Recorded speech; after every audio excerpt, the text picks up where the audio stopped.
우리가 살고 있는 세상은 육신의 세계죠. 물질 세계입니다. 우리 눈으로 보는 것은 거의 다가 이 육신의 세계라고 보시면 됩니다. 물질 세계예요. 그런데 우리의 눈으로만 보는 게 전부가 아니지 않습니까? 또 어떤 세계가 있습니까? 물질 세계가 있는가 하면 정신 세계가 있습니다. 여러분, 정신이 있습니까? 눈에 보이지는 않지만 분명히 존재합니까? 여러분, 정신 없이 살고 있습니까? 여러분, 정신 있습니까? 정신 있죠? 자, 그 다음에 우리에게 정신이 있고요. 그 정신에는 이제 감정이라든지 의지라든지 뭐 생각이라든지 이런 것들이 다 같이 있는 겁니다. 그걸 포함해서 제가 정신이라고, 정신세계라고 말하는 거고요. 그 다음에 또 어떤 세계가 있냐면 영적인 세계가 있습니다. 그렇기 때문에 우리가 자꾸 물질 세계만, 육신의 세계만 바라보고 살면 나중에 큰 코를 다칠 수가 있어요. 그러니까 우리의 육신을 지배하는 것은 정신입니다. 육신이 우리의 정신에 영향을 미치기도 하지만 그러나 우리 육체를 지배하는 것은 거기가 정신이라고 보시면 됩니다. 여러분, 무더운 여름에 화가 나면 어떻게 하나요? 곧바로 육신이 움직이죠. 짜증나고 화가 나면 입술이, 몸이 움직이기 시작합니다. 이렇게 우리의 내면 세계가 우리의 육신을 지배한단 말이죠. 그것뿐만 아닙니다. 우리의 정신은 그럼 누가 지배할까요? 무엇이 지배할까요? 영혼이 지배합니다. 영이 지배한단 말이에요. 무엇보다도 우리 인간이 뭐 대단한 것 같지만 밤에 어석한 길에 가면요, 사람들이 겁을 내요. 물론 사람이 제일 겁난다고 하지만 이 사람들이 귀신이 나타날까 싶어서, 유령이 나타날까 싶어서. 간혹 놀이동산 같은 데 보면 유령의 집이 있거든요. 귀신의 집, 공포의 집 같은 게 있다고요. 거기에 들어가면 갑자기 뭐 손이 나타나고 이상한 소리가 들리고 그러면 겁이 나가지고 막 발악을 하는 사람들이 있어요. 그 귀신을 두려워하고 있다는 거예요. 그 공포심이 있어요. 그런데 귀신뿐만이 아니라 귀신보다 더 높으신 분이 있습니다. 하나님이 계세요.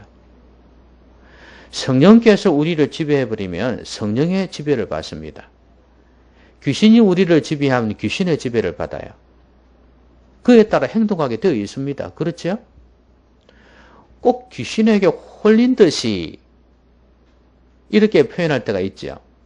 그러니까 귀신이 지배를 하면 거기에 홀린 듯이 거기에 지배받으면서 끌려가면서 행동하게 되는 거예요. 내가 왜 그랬는지 모르겠다. 이렇게 말하는 사람들이 있잖아요. 흔히 사람을 죽여놓고 그런 경우가 있습니다. 이건 바로 악한 영의 지배를 받는다는 거죠. 그러니까 영적인 존재가 우리 인간의 육체까지, 영혼과 육체까지 지배하고 있다는 걸 보여주는 것입니다. 그러니까 이 영적인 면에서, 영적인 세계에서 우리가 바로 깨닫지를 못하고 바로 서 있지 못하면 우리 육신의 세계, 정신 세계도 무너질 수 있다는 걸 보여주는 거예요. 자, 그러면 우리의 영적인 세계에는 어떤 존재가 있냐 하면 우리 영혼도 영적인 존재죠. 맞습니까? 여러분에게 영혼이 있습니까? 여러분에게 영혼이 있나요? 자, 여러분은 동물하고 다르죠? 동물은요, 혼이 있어요. 생각이란 게 있단 말이죠. 본능도 있고 생각도 있습니다. 그걸 혼이라고 그럽니다. 그런데 동물과 사람의 차이가 뭡니까? 영이 있다는 거예요. 하나님을 예배할 수 있다는 거예요. 하나님을 만날 수 있고 귀신의 존재를 느끼고 대적할 수 있다는 거, 이게 바로 사람이 동물과 다른 겁니다. 그럼 우리 사람에게는 영이 있습니다. 그래서 우리는 영적인 존재예요. 자, 그런데 우리 말고도 또 영적인 존재가 있습니다. 귀신입니다. 사탄이 영적인 존재고 그의 쫄병들도 역시 영적인 존재입니다. 귀신들이죠. 악한 영들도 역시 영적인 존재입니다. 그 다음에 또 있습니다. 영적인 존재가 천사입니다. 천사는 눈에 보이지 않습니다. 영적인 존재, 육체를 가지고 있지 않습니다. 역시 하나님 영적인 존재입니다. 이 세상에는 이런 영적인 존재가 있습니다. 영적인 세계가 있어요. 우리 눈에 보이지 않지만. 간혹 여러분들이 요즘 그 판타지 소설, 판타지 영화 이런 거 많이 있지 않습니까? 그러다 보면 뭐 이상한 영적인 존재들이 등장하잖아요. 그건 다 어찌 보면 영적인 세계를 알고 있는 사람들이, 특별히 성경을 아는 사람들이 이런 걸 가지고 많이 글을 써요. C.S. 루이스라는 사람이 특별히 이런 판타지 소설을 많이 썼어요. 아마도 그 사람이 판타지에 있어서는 시초가 될 겁니다. 그 이후로 많은 사람들이 이런 책을 썼죠. 이 C.S. 루이스는 진짜 기독교인이에요. 아주 그 탁월하고 지식이 있는, 믿음이 있는 그런 사람입니다. 이 사람이 미친 영향이 참 큽니다. 그러니까 이 판타지도 결국엔 영적인 존재가 있음을 인정하는 거거든요.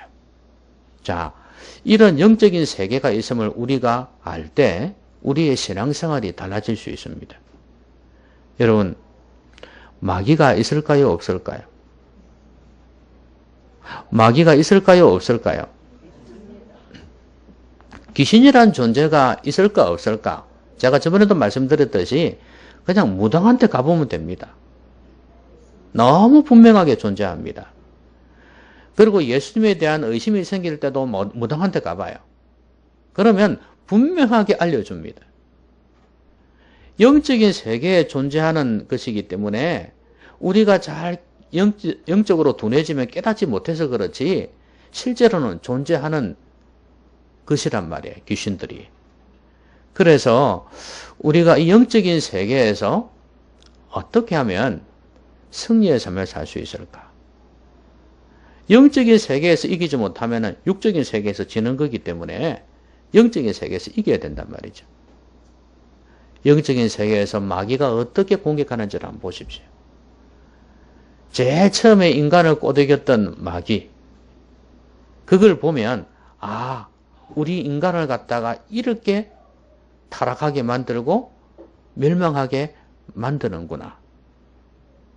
여러분, 마귀가 어떻게 공격하는지 한번 보시기 바랍니다. 그래서 오늘 1절부터 끝절까지 다 읽은 거예요. 한번 잘 보십시오. 자, 오늘은 뱀이라는 존재가 하와를 유혹하죠. 자, 여러분, 뱀은 뱀일 뿐입니다. 그렇죠? 뭐 강교하더라 했지만 들짐승 중에 가장 강교했다 그러는데 이 뱀은요, 뱀일 뿐이에요. 근데 옛날에는 뱀이 땅에 기어다니지를 않았던 모양입니다. 뱀이 이렇게 공중으로 이렇게 막 다녔던 모양이에요. 꼬리만 달고 막 고기 들고 있는 거 여러분 많이 보셨지 않습니까? 그런 것처럼 이렇게 막 날아다녔던 모양이에요. 근데 벌을 받고 땅에 기게 됐죠.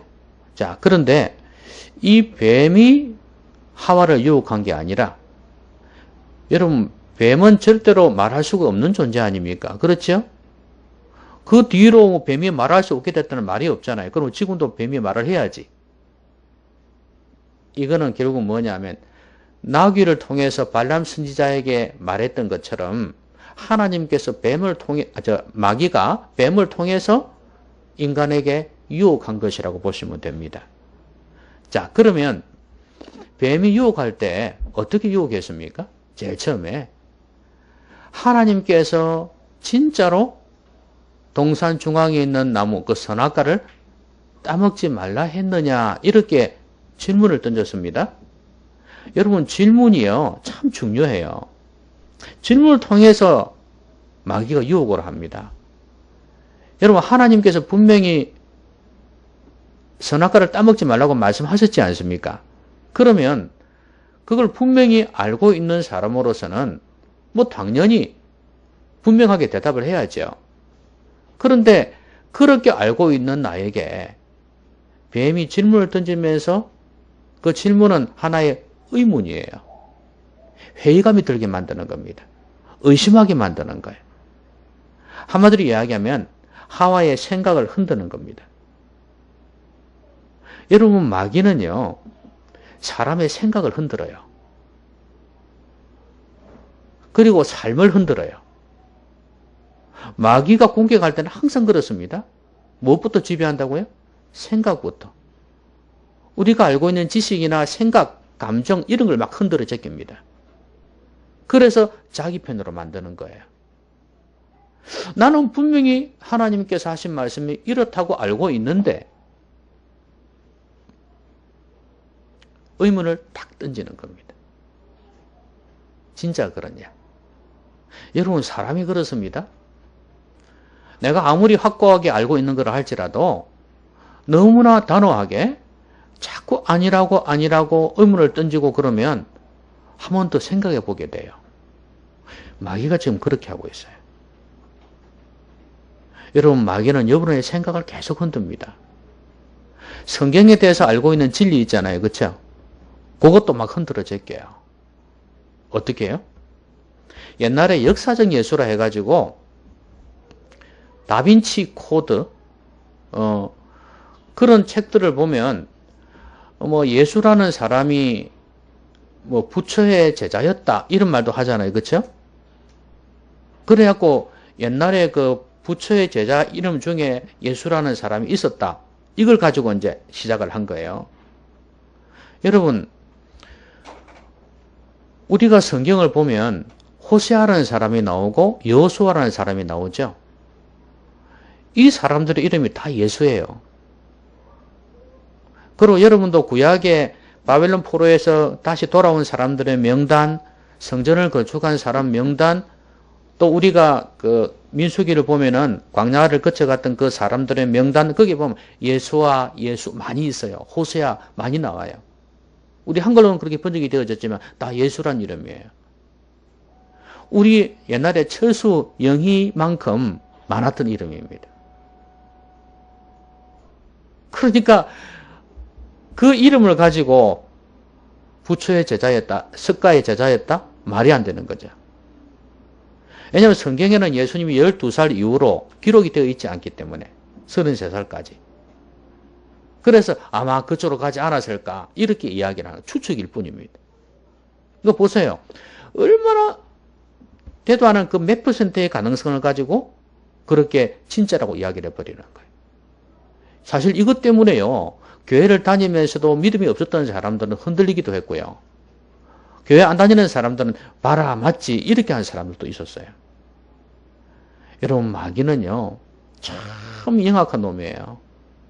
이런 책을 통해서 사람의 말을 통해서 사람을 흔들기 시작합니다.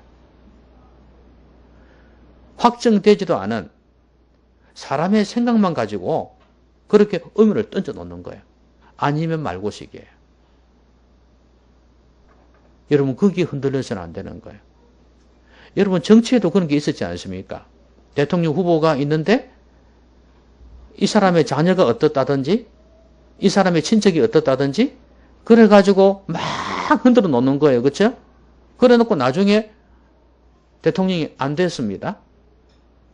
근데 알고 보니까 어떻게 된 거예요? 그게 사실이 아니었던 거예요. 억울하죠. 그런데 그렇게 흔들어 놓는 게 마귀의 역사예요. 여러분의 생각을 지금도 흔들고 있습니다. 특별히 성경이나 하나님의 진리에 대해서 내가 잘 못 알고 있으면, 분명하게 확신을 갖고 있지 아니하면 자꾸 흔듭니다. 그게 진짜 맞아? 사람들이 또 그렇게 이야기를 합니다. 그게 진짜 맞아? 아닐 수도 있지 않냐? 이런 식으로 막 흔들어요. 처음에 마귀가 그건 아니야 이렇게 하지 않았습니다. 의문을 계속 던지고 있어요. 여러분의 생각을 마귀가 흔들 수 있다는 사실을 꼭 기억하셔야 됩니다. 진리 문제뿐만 아닙니다. 우리가 살아가는 데 있어서도 마귀가 막 흔들어요. 우리의 삶에 있어서 정말 그게 온당한 삶이라고 생각하냐? 그게 정말 바른 삶이냐? 그렇게 흔들어요. 야, 그래 주일마다 교회 가가지고 그게 무슨 꼴이냐? 어? 여행도 가고 등산도 가고 좀 사람이 즐기면서 살아야지. 그게 인간의 삶이냐? 그게 행복이라고 생각해? 그러면 안 넘어갈 사람이 있어요? 진리 안에서 확신하고 내 영혼의 삶이 참 중요한 걸 알고 일주일에 한 번 이렇게 공적인 예배를 드리는 이것이 이렇게 참 귀하다는 걸 아는 사람은 괜찮은데, 그렇지 않은 사람, 뭐 억지로 온다든지 끌려오는 사람은 어떻겠어요? 마귀가 막 흔드는 거예요. 진짜 그게 행복이냐? 어? 그게 진짜 행복한 삶이냐? 요즘 행복이라는 책이 참 많이 나오거든요. 특히 하버드대에서 이 행복에 대한 강의를 많이 해가지고 책이 많이 번역이 되어져서 나왔어요. 그 세상의 행복 기준은 또 다르거든요. 세상에는 한마디로 이겁니다. 네 하고 싶은 거 해라 이거예요. 물론 그게 이제 조금 수준 높은 기독교인들이 강의하는 그런 내용들을 보면은 도덕의 중요성도 이야기하고 함부로 하고 싶은 거 해서는 안 된다고 이야기를 하지요. 의미 있는 가치 있는 일을 찾아라 뭐 이렇게 이야기를 하기도 합니다. 노골적으로 종교의 색채를 내지를 못하니까. 이렇게 우리의 삶까지 흔드는 게 마귀예요. 여러분, 마귀의 게임에 넘어가면 안 됩니다. 그래서 어떻게 해야 됩니까? 이 하와 같은 경우에는 하나님이 절대로 따먹지 말라 했다는 이 분명한 확신을 가지고 있어야 해요. 그래야 마귀가 의문을 던져도, 마귀가 공격을 하고 유혹을 해도 넘어가질 않는다고 말이에요. 그래서 진리를 바로 하는 게 참 중요해요. 질문이라는 거는요, 이 마귀도 지금 계속 질문을 던지잖아요. 그렇죠? 질문을 던지는데, 미끼 던지듯이 그렇게 던지는데, 하나님도 질문을 하세요. 그게 그 9절부터 13절까지 보면요, 하나님께서도 질문을 하십니다. 내가 어디 있느냐부터 시작했죠? 누가 너의 벗었음을 내게 알렸느냐? 그렇게 말씀하죠? 계속 연거푸 질문합니다. 내가 먹었느냐? 그 다음에 내가 어찌하여 이렇게 하였느냐? 계속해서 하나님께서 질문을 쏟아붓습니다. 그러면 이 질문에 대해서 정확한 답을 못하고 변명만 하게 됩니다. 여러분, 질문이라는 건 참 좋은 방법이에요. 내가 분명히 알고 있는가 확신하고 있는가를 점검할 수 있는 좋은 그 도구예요, 질문이.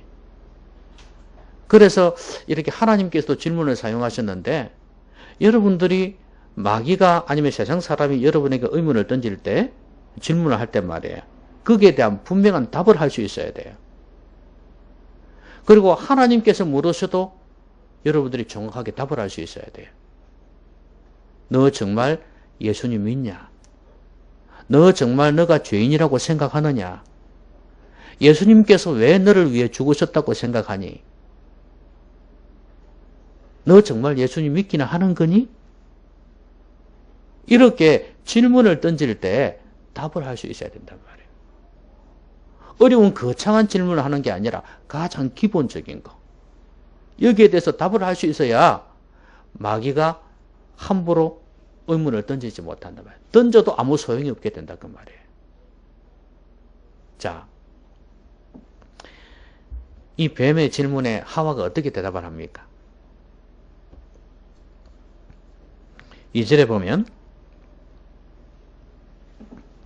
여자가 뱀에게 말하되 동산 나무의 열매를 우리가 먹을 수 있으나 동산 중앙에 있는 나무의 열매는 이까지는 맞죠? 그죠? 동산 중앙에 있는 나무 선악과는 못 먹으라 그랬거든요. 먹지 말라 그랬으니 이까지는 맞아요. 그런데 하나님의 말씀에 너희는 먹지도 말고 만지지도 말라. 너희가 죽을까 하노라 하셨느니라 그랬어요. 자, 이게 하와의 실수가 나옵니다. 하와가 뭐라 그랬습니까? 너희는 먹지도 말고 만지지도 말라. 여러분 성경 앞에 보시면 알겠지만 만지지도 말라는 말은 나오지 않습니다. 그렇죠? 이 사람이 가장하다 보면 이런 게 있어요. 맞죠? 하다 보면 가장하다 보면 한 개에다 더 섞어가지고 이야기하잖아요. 그건 내가 이야기하고 싶은 그걸 더 강조하기 위해서. 그죠? 예. 예를 들어서 어떤 사람이 잘생겼어요. 근데 큰 키가 아니에요. 근데 그 사람 멋있다는 걸 이야기하려고 하다 보니까 어떻게 해요? 이야, 그 사람 진짜 잘생겼더라. 키도 크고 있지. 와, 이렇게 이야기하는 거예요. 그리고 이제 얼굴 보고 잘생긴 그거 보고 똑똑하다고 이야기까지 합니다. 그런 경우 있죠. 똑똑해 보여서 그렇게 이야기하는 거예요. 사실은 아닐 수도 있거든요. 그러니까 야, 사람 잘생기고 키도 크고 똑똑하고 근데 키는 보통이고 얼굴은 잘생겼어요. 똑똑한 거는 몰라요. 이렇게 사람이 과장을 한단 말이죠. 그렇게 지금 하와가 이야기를 하고 있습니다. 은근히 먹고 싶었던 모양이에요. 하나님이 금하신 거지만 먹고 싶었어. 거기에다가 뭐라고 이야기합니까? 죽을까 하노라 하셨느니라 그랬죠? 자, 하나님 뭐라고 말씀하셨는데 17절에 보면 2장 17절에는 이렇게 분명히 말씀합니다. 선악을 알게 하는 나무의 열매는 먹지 말라. 내가 먹는 날에는 반드시 죽으리라 하시니라 그랬습니다. 근데 무슨 죽을까 하노라 그래요. 벌써 이거는 틈을 준 거예요. 틈을. 마귀한테 틈을 줬단 말이죠. 자, 여러분 뱀은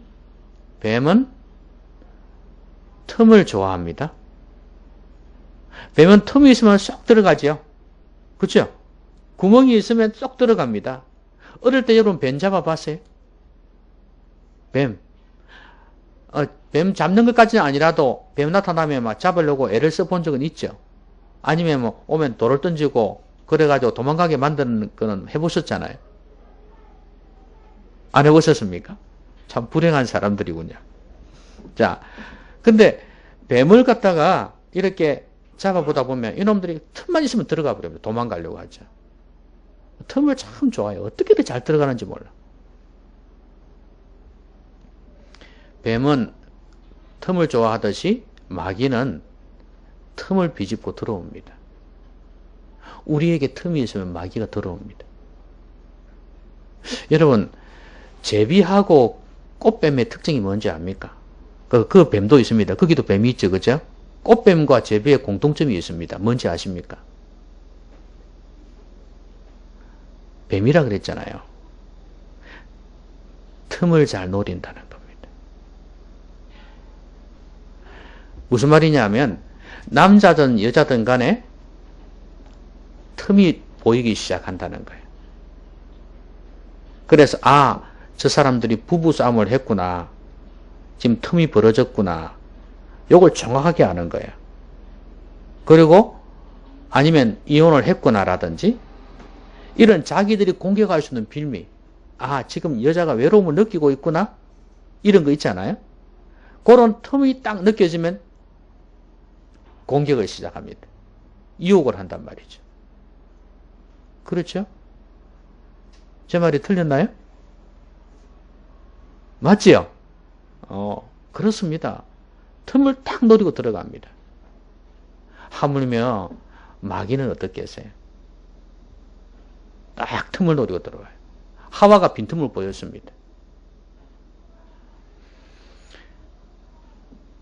그래서 뱀이 죽을까 하노라 하는 이 하와에게 단호하게 이야기를 합니다.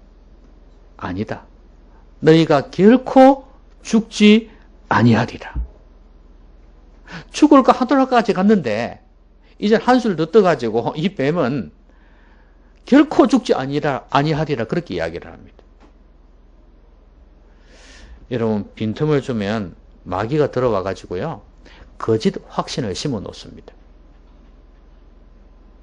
내가 헷갈려하고 내가 흔들리고 있을 때 마귀는 들어와서 거짓된 것을 심어 놓는다니까요. 거짓 확신을 준단 말이에요.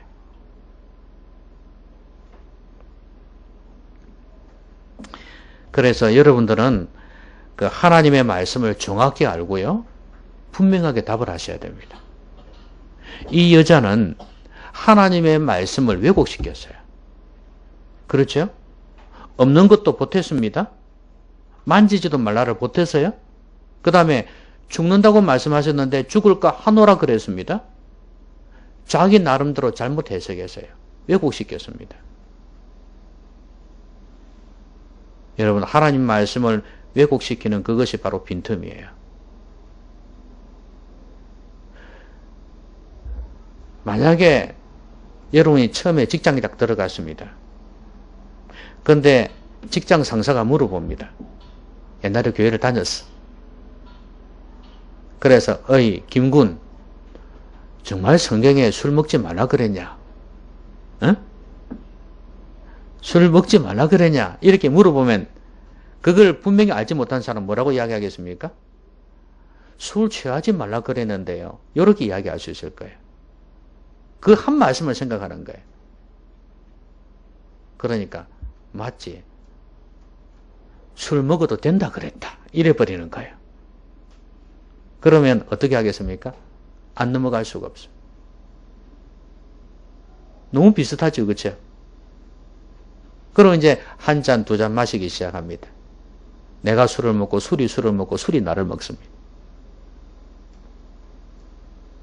성경에는 술을 금지한 말씀이 너무 많습니다. 어째 왜 그 한 구절만 가지고 따지냐 이 말이에요. 제가 예를 든 거예요. 이렇게 제가 술 이야기 하려고 한 게 아닙니다. 마귀가 이렇게 하나님의 말씀을 왜곡시켜서 그 사람들이 왜곡시켜서 그렇게 가지고 있을 때 지식을 알고 있을 때 그걸 가지고 빈틈을 갈고 물고 늘어진단 말이에요.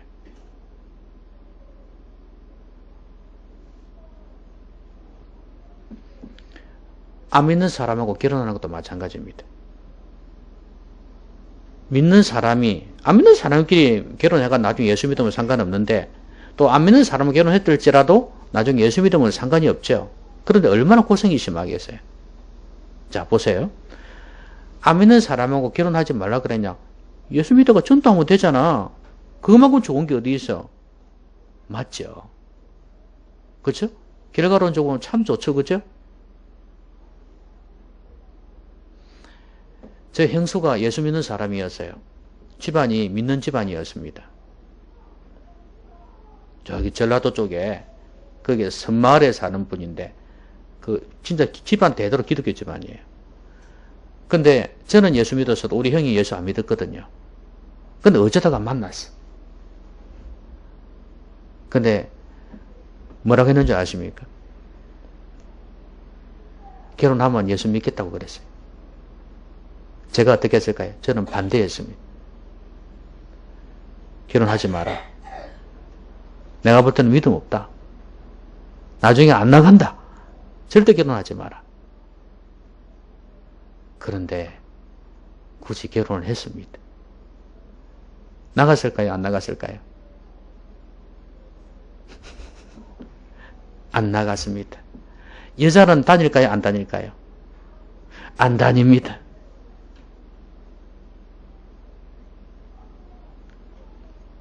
저번에 온 조카들이 그놈들이 그 애들이 언젠가는 교회를 나갈 거라 하지만 형수가 그런데 쉬운 일이 아니지 않습니까? 여러분 절대로 그런 경우도 내가 결혼하면 나가겠다 이렇게 이야기하잖아요. 그렇죠? 또 믿지 않는 사람하고 결혼해가지고 전도하면 안 되냐 그렇게 생각하잖아요. 그렇죠?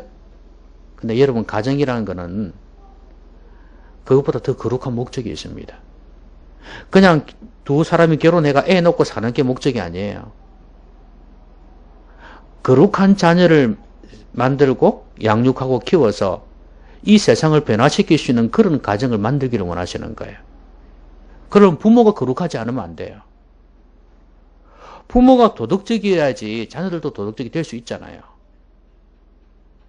이런 거룩한 목적을 가지고 있는데 그냥 동물처럼 말이에요. 결혼해가지고 애 놓고 사는 그게 아니잖아요. 근데 지금 세상은 그렇게 가고 있어요. 성경에서는 그래서 멍에를 같이 매지 말라. 그렇게 말씀하잖아요. 이건 물론 뭐 사업도 해당이 될 수 있지만 이거는 결혼에 가장 적합한 말씀이에요. 믿지 않는 사람과 멍에를 같이 매게 되면 멍에를 같이 맨다는 건 삶을 같이 한다는 이야기예요. 그럼 가치관이 너무 다르기 때문에 너무 힘들다는 거예요. 나는 야동을 보기를 원치 않는데 하나님 기뻐하지 않는데 나는 야동 봐야 되겠다 이야기를 하니 이 안 맞잖아요. 나는 좀 속여도 거짓말해도 된다고 생각하는데 나는 기독교는 안 된다고 생각하는데 안 믿는 사람은 해도 된다고 생각하니까 벌써 여기서부터 가치관의 차이가 막 난단 말이죠. 너무 힘들어지는 거예요. 이건 삶의 구석에 들어가면 한두 개가 아닙니다. 이게. 그래서 멍에를 같이 매지 말라 이야기한 거거든요. 그래서 결혼할 때는 하나님 말씀을 분명히 딱 붙들고 있어야 되는 거예요. 이게 안 돼 있으면 뭐 결혼해도 교회만 다닌다면 이래 되면 빈틈이 보이는 거예요. 아예 남자로 하여금 아예 여자로 하여금 믿지 않으면 대시하지 못하게 만들어버려야 돼요. 교회를 다녀서 예수님을 확실히 믿고 난 뒤에는 괜찮아요. 안 믿더라도. 교회를 다녀서 이제 예수님 믿게 되면 그때 결혼하겠다는 거면 괜찮아요. 그것은 분명히 딱 끊어줘야 되는 거예요. 나 당신 예수 믿기 전에 절대 결혼 못한다. 니하고 내하고 친구지만 네가 나한테 프로포즈하지만 난 절대 결혼 못한다. 이렇게 딱 끊어버려야 되는 거예요. 그런데 틈을 보여주는 거예요. 부모조차도 그렇게 틈을 보여주는 거예요. 왜? 조건이 너무 좋으니까. 안 되는 거예요. 나중에 이 하와처럼 됩니다. 망한단 말이에요. 엉망이 되어져 버려요. 그래서 여러분이 빈틈을 보이지 말고 하나님 말씀을 분명하게 확신하고 분명히 말해야 돼요. 마귀는 이렇게 공격하기 시작하니까. 이거는 지금 제가 두 가지 예를 들었지만 삶 속에서 직장이든지 아니면 사업을 하든지 이런 삶 속에서 이런 게 너무 많아요. 그러니까 절대 여러분 빈틈 보이지 마시기를 바랍니다. 거짓 확신을 심어주어서 그것이 진리인 양 붙들고 나간다는 거예요. 자, 그런데 마귀가 이제 유혹에 넘어갔죠. 따먹었습니다. 그렇죠? 예, 너무 먹고 싶어가지고 너무 탐스럽고 너무 먹고 싶어서 따먹었습니다. 먹고 싶겠죠. 여러분 뭐 선악과가 복숭아는 아니지만 복숭아 그 황도 복숭아처럼 잘 익은 게 있잖아요. 말랑말랑 이렇게 잘 익은 게 있잖아요. 비싼 거지만 그거 보면 여러분 어때요? 침이 싹 돌아가죠. 생각만 해도 지금 침이 돌아가는데 그죠? 먹고 싶잖아요. 따먹었습니다. 그런데 혼자 따먹으면 괜찮은데 나중에 어떻게 했나요? 남편에게 줬다 그랬죠. 그래서 아담도 따먹었습니다. 여러분 이걸 보면서 느끼는 거 없습니까? 야, 죄라는 거는 전염성이 있구나. 그렇죠? 여러분 그 고라, 다단, 아비람 이 세 사람은 어떤 사람입니까? 모세에 대해서 도전하고 아론에 대해서 도전했던 사람들입니다. 그리고 불평과 원망을 했던 사람들이에요. 근데 이 사람들을 가족까지 죽였습니다. 그런데 뭐 고라 아들들은 살려놨다고 성경에 뒤에 보니까 나와 있습니다만은 대부분 다 죽었어요. 근데 그 다음에 또 반역하는 무리들이 있었습니다. 너희들이 고라와 다단과 아비람 가족들 다 죽였다. 또 원망하는 거예요. 모세와 아론에 대해서. 그래서 하나님이 이번에는 전염병을 퍼뜨렸어요. 다 죽게 만들려고 그랬습니다. 그러다가 이제 중재를 하는 바람에, 아론이 중재를 하는 바람에 전염병이 그쳐가지고 뭐 몇만 명인가 그렇게 죽었습니다. 하나님께서 왜 이들을 죽이는지 아십니까? 바로 전염성 때문에 그래요. 또 전염병을 통해서 죽이게 한 이유가 뭔지 아십니까? 보여주는 거예요. 너희들의 죄악이 이 전염병처럼 이렇게 퍼져나간다. 이렇게 백성들을 병들게 하고 죽게 만든다는 거 보여주기 위한 거예요. 여러분, 죄는요, 마귀가 직접 공격하기도 하지만 보통은 뭐예요? 사람을 통해서 죄 유혹이 옵니다. 사람을 통해서 온다니까요. 많은 죄가 그렇게 되어져요. 아내가 넘어지니까 남편도 넘어지기 시작합니다. 참 부부라는 게 이렇습니다. 특히 여자가 믿음으로 바로 서 있지 못하면 남자도 믿음으로 서 있지 못할 가능성이 많습니다. 반대가 될 수도 있지만. 그래서 이렇게 죄라는 건 전염성이 있구나. 그리고 마귀는 한 사람으로 만족하지 않습니다. 하와만 무너뜨리는 게 아니고 남편까지 무너뜨려야 되는 거예요. 마귀는 욕심이 끝이 없습니다. 욕심쟁이라 욕심의 아버지라 그러잖아요. 그래서 욕심을 잘 내고 이렇게 한 사람을 만족하지 아니하고 또 다른 사람 계속해서 공격하기를 원합니다. 여러분, 사람을 조심하셔야 됩니다. 그래서 좋은 친구를 사귀라 그러죠, 그렇죠? 예. 지혜로운 자와 동행하면 지혜를 얻고 어리석은 자와 동행하면 해를 받느니라 그랬죠?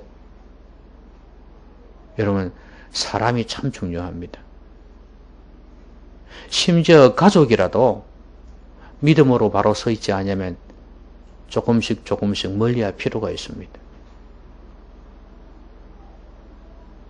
가문이나 친척은 말할 것도 없겠죠. 믿음으로 바로 서 있지 아니하면 일부러라도 멀리할 필요가 있습니다. 너무나 안 좋은 영향을 받기 때문에.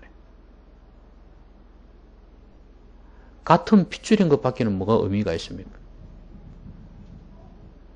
완전히 마귀가 주는 영향력 가운데 있는 사람하고 하나님의 성령의 지배를 받는 사람하고 이렇게 다르게 살아가는데 그렇지 않습니까? 핏줄이라는 것 때문에 하나가 되어져 버린다. 하나 될 수가 없어요. 오히려 무너질 수 있습니다. 그래서 결혼이 중요하다는 거예요.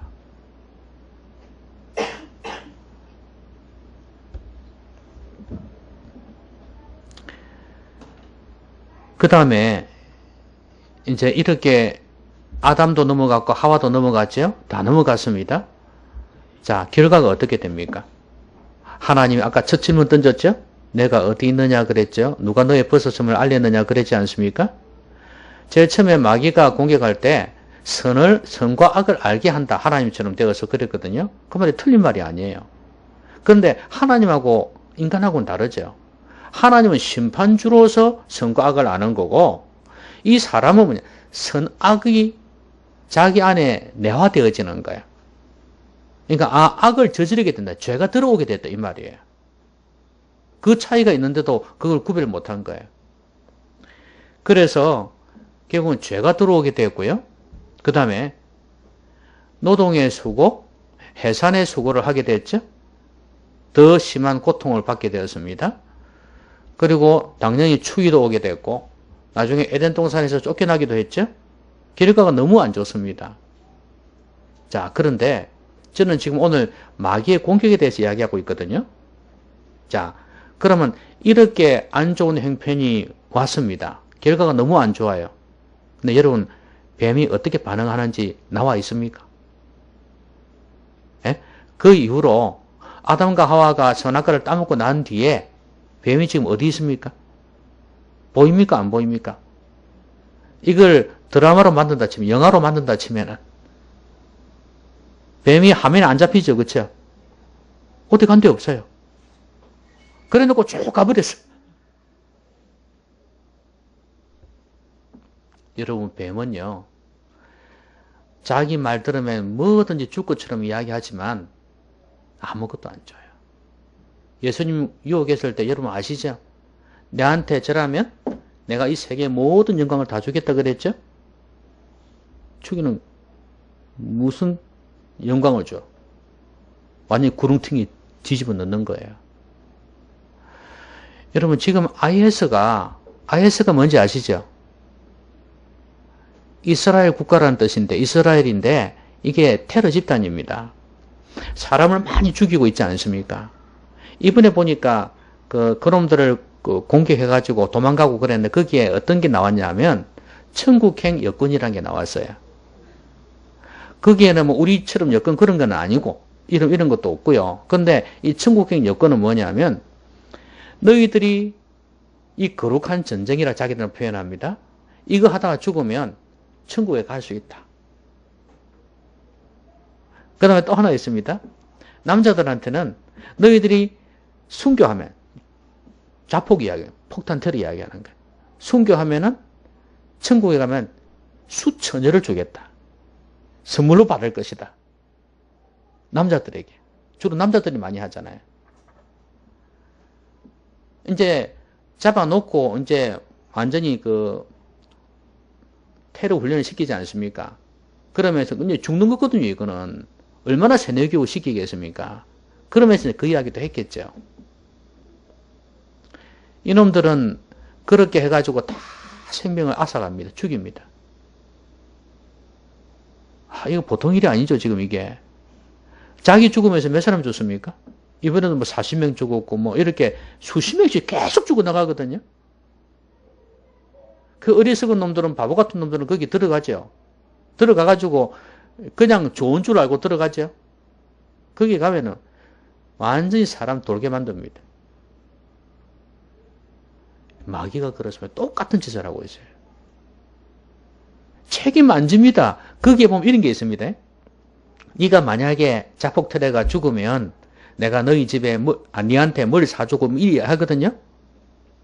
네 이름, 네 명의로 뭘 주고 이리 이야기한단 말이에요. 근데 그게 무슨 소용이 있어요? 안 줍니다. 안 줘요. 다 줄 것처럼 이야기해놓고 한 개도 안 줘요. 나중에 내 몰라라.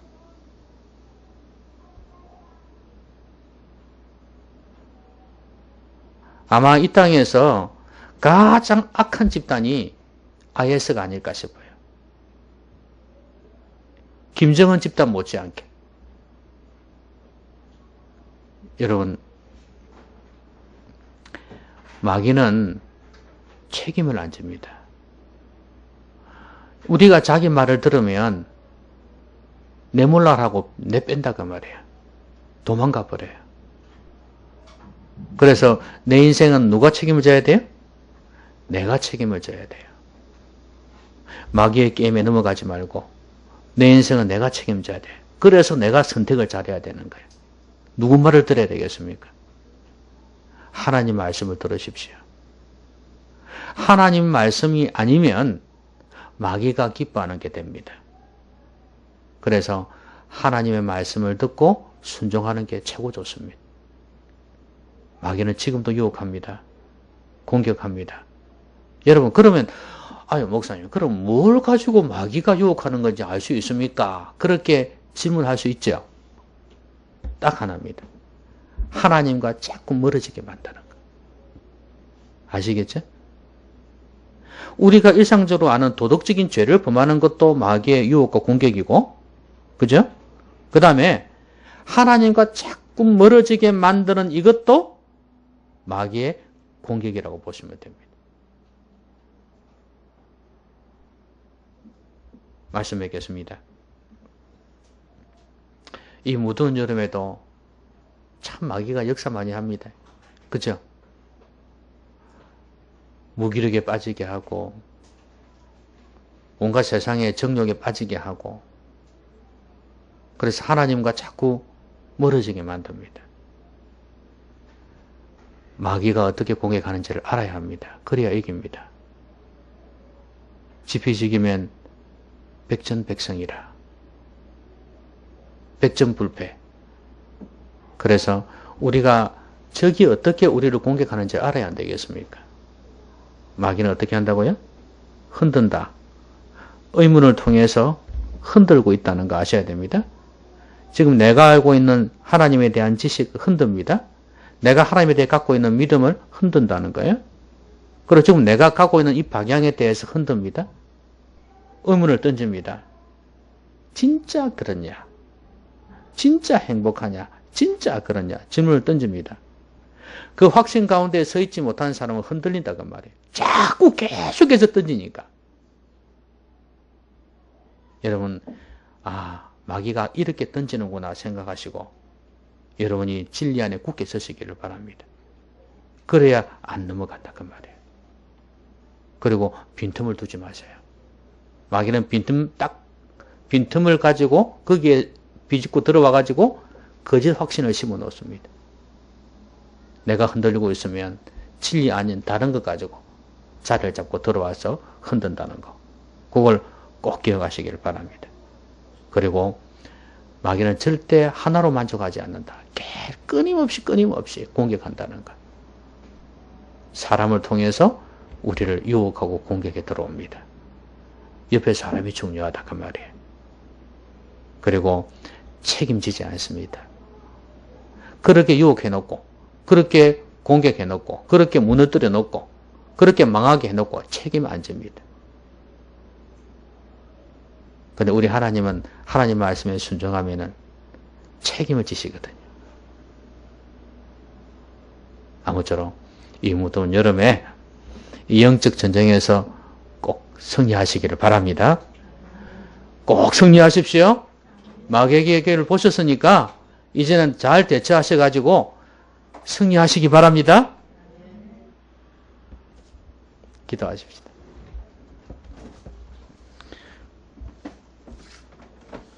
오늘 말씀 생각하면서 우리 같이 한번 기도하겠습니다. 소리 내어서 기도하십시다.